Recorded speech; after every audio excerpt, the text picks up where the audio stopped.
How to check Fortnite transaction history. So first, you just simply need to go to the Epic Games website right here. And first, make sure that you're logged in, of course. Then after that, click on your profile name here at the top right. Then click on account. And this will bring you to your account.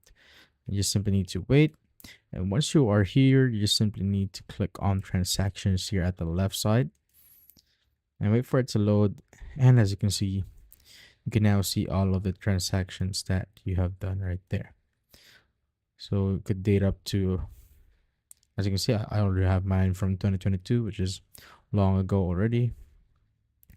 And you could also show everything. So the first one is this one, was 2021, and up to this part right here. You could also see your subscriptions, the code redemption stuff, the V-Bucks card redemption, and that's basically it.